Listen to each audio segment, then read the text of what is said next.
नमस्कार, आप सभी के चैनल में स्वागत है। आज मैं आपसे बहुत प्यारा सा बहुत सुंदर सा जिउतिया का सोहर लेके आए हैं। सुनिएगा, आनंद लीजिए। गीत कैसा लगे प्यारा से कमेंट करके बताइए। अपना ढेर सारा प्यार आशीर्वाद दुलार जरूर दीजिए और गीत को सुनिए। पहली बार जुड़े हैं तो सब्सक्राइब कीजिए, आशीर्वाद देते रहें गीत को और हमारा भरपूर सपोर्ट करें। आप लोगों से हाथ जोड़कर निवेदन है, ज़्यादा से ज़्यादा देखिए ताकि लंबा गीत फुलवाज करके देखिए और व्यूज ज़्यादा से ज़्यादा है। इस समय चैनल बहुत स्लो है तो आप लोग आशीर्वाद ज़्यादा से ज़्यादा दीजिए। धन्यवाद।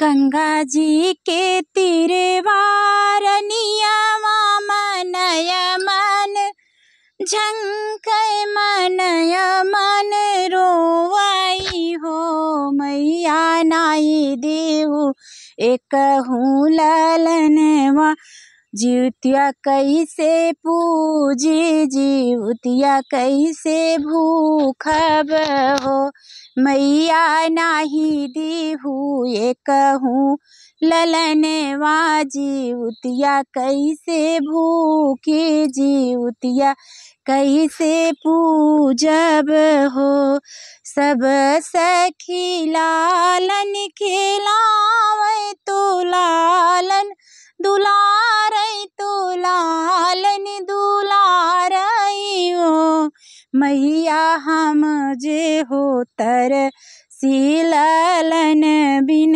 हम हूँ लाल खेलैब हम हूँ लाल दुलारब हो हे मैया हम तौजे तर से ललन बिन हम हूँ लाल दुलारब हम हूँ लाल खेलाइब हो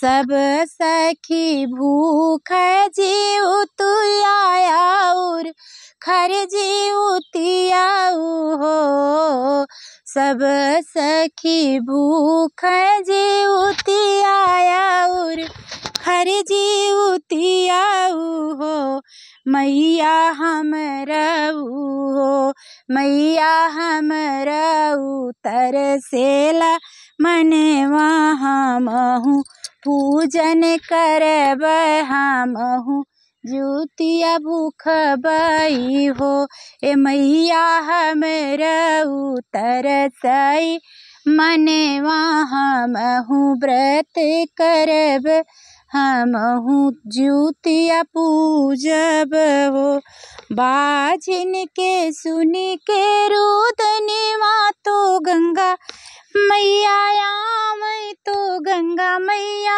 आवई हो अरे बाझिन के सुनी के रुदनिवा तो गंगा मैया आवई हो पजनिया आंसू पूछाई हो मैया बाझिन के देई संतोष सिर पे हथवा फेरई हो मैया बाझिन के पोछई आंसू सिर पे हथवा फेरई हो अब जिन रोवहु बेटी मनवा धीर धरहु मनवा धीर धरहु जो बेटी हम देब तू है के ललनवा जिउतिया तू हो भूख्यू जिउतिया मैया के पूजियो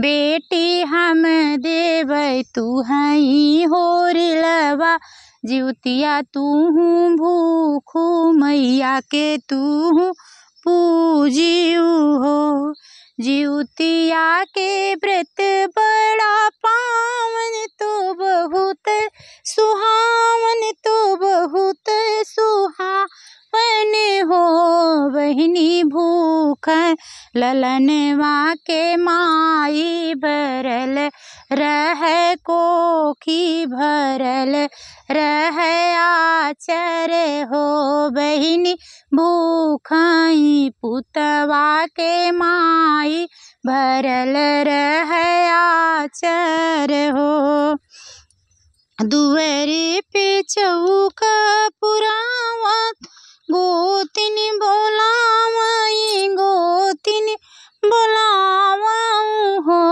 बहिनी अष्टमी के रहू निराहार जिउतिया तूहू पूजू सियावा मैया के भूखे हुओ।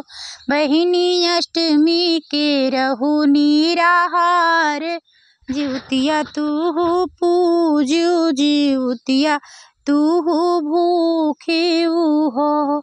हाथ जोड़ी बोलेली रनिया तो सुना मोरी मैया तो सुना मोर जिउतिया मैया हो।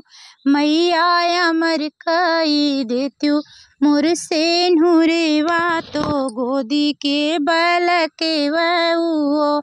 मैया अमर करा मांगी के से नूरेवा तो गोदी के बालक वो।